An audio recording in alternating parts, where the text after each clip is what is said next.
అంటే తెలుగుదేశం పార్టీ కావచ్చు, బీజేపీ కూటమిగా వీళ్ళ సీట్లు సర్దుబాటు అయితే దాదాపు కొలిక్కి వచ్చాయి. మీటింగ్ చిలకలూరుపేటలో మీటింగ్ అయిపోయిన తర్వాత మొత్తం వాళ్ళు అభ్యర్థులు కూడా ప్రకటించే అవకాశం కూడా ఉంది. అవును. అదేవిధంగా మేనిఫెస్టో కూడా ఏంటి ప్రకటిస్తారు. జగన్మోహన్ రెడ్డి గారు ఒక అడుగు ముందుకే వేసి ఈరోజు అన్ని అసెంబ్లీ స్థానాలు, అన్ని పార్లమెంట్ స్థానాలు కూడా ప్రకటించడం కూడా జరిగింది. అవును. సరే, వీళ్ళంతా కూటమిగా వస్తున్నారు, ఆయన ఏమో దూకుడుగా వ్యవహరిస్తున్నారు, ఒంటరిగా వస్తున్నాడు. ఒంటరిగా వెళ్తున్నాడు, ఒక దూకుడుగా కూడా ఉన్నారు. కేవలం ఒక ఆయన ఇచ్చిన పథకాలు ప్రతి ఇంటికి చేరాయి, ఆ పథకాలు చేరిన వాళ్ళు నాకు ఓట్లే అని చెప్పి కూడా ఆయన స్పష్టంగా అడగటం కూడా జరిగింది. సో ఓ పక్క ఈ విధంగా దూకుడుగా వెళ్తుంటే కూటమి వాళ్ళ ఆలోచనలు ఏ విధంగా ఉన్నాయి, రేపు జగన్మోహన్ రెడ్డి ఎదుర్కోవటానికి ఈ కూటమి ఎలాంటి ప్రయోగాలు చేస్తుంది, మేనిఫెస్టోలో కొత్తగా ఏమన్నా చేర్చే అవకాశం ఏమన్నా ఉందంటే? మేనిఫెస్టోలో చాలా హామీలు ఇవ్వబోతున్నారు వాళ్ళు. ఇప్పుడు తెలంగాణలో 6 గ్యారంటీల పద్ధతిలో అక్కడ 12 గ్యారంటీలు కూడా అనౌన్స్ చేయొచ్చు చంద్రబాబు. ఏదైనా చేస్తాడు ఆయన. అంటే ఇప్పుడు ఒక కండిషన్ ఏంటంటే జగన్మోహన్ రెడ్డికి ఎన్నికల్లో ఓడిపోతే జరిగే నష్టమేం లేదు.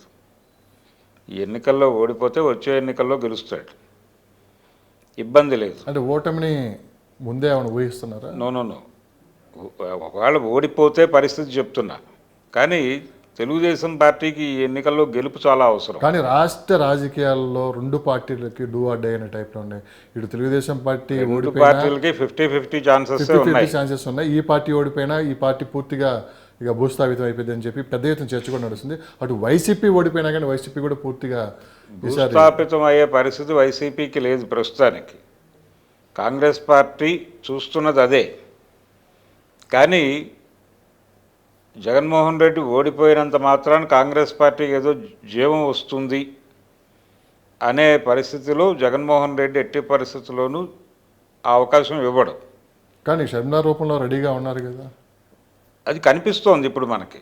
కానీ ఏదైనా అధికారం ఉంటేనే మనం ఏదైనా చేయగలం. ఒకసారి అధికారం కోల్పోతే ఇప్పుడు తెలంగాణలో టీఆర్ఎస్ పరిస్థితి ఏ విధంగా మనం చూస్తూనే ఉన్నాం. తెలంగాణలో బీఆర్ఎస్ పరిస్థితి వేరు. తెలంగాణలో మీకు జరిగిన నష్టం ఏంటంటే కేసీఆర్ చేసినటువంటి ఒక ప్రాథమికమైన తప్పు ఏంటంటే ఇక్కడ ఇంకొక ప్రాంతీయ పార్టీని బతకనివ్వలేదు, ఎదగనివ్వలేదు. సో అలాంటి ప్రయోగమే జగన్మోహన్ రెడ్డి గారు ఆంధ్రప్రదేశ్లో కూడా చేశారు. ఆంధ్రప్రదేశ్లో బలమైన తెలుగుదేశం పార్టీ జగన్ లాంటి వ్యక్తిని తట్టుకొని నిలబడి ఈరోజు అటు తెలుగుదేశం పార్టీ కావచ్చు, పవన్ కళ్యాణ్ గారు అలా కాదండి, పోరాటం చేశారు. అలా కాదు. రెండు ప్రాంతీయ పార్టీలు ఉన్నాయి ఏపీలో. జాతీయ పార్టీలు వెనక నుంచి గేమ్ నడుపుతున్నాయి అంతే. అక్కడ ప్రముఖంగా రంగంలో ఉన్నది 2 ప్రాంతీయ పార్టీలు. కానీ తెలంగాణలో ఒక ప్రాంతీయ పార్టీయే కలదు. తెలుగుదేశం పార్టీ కూడా ఇక్కడ నుంచి ఎగ్జిట్ ఇచ్చేసింది. కాబట్టి 2 జాతీయ పార్టీలతో ఒక ప్రాంతీయ పార్టీ తలబడుట అనే సన్నివేశమే ఇక్కడ ఉంది.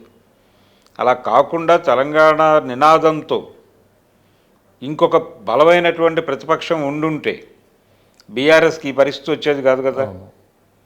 ఆ పరిస్థితి కోరి తెచ్చుకున్నది కేసీఆర్. ఇప్పుడు కోదండరాం పార్టీయో మరొక పార్టీయో ఎమర్జ్ అయ్యి అది బలంగా ఉండి ఉంటే బీజేపీకి కానీ కాంగ్రెస్కి కానీ ఈ సీన్ ఉండేది కాదు.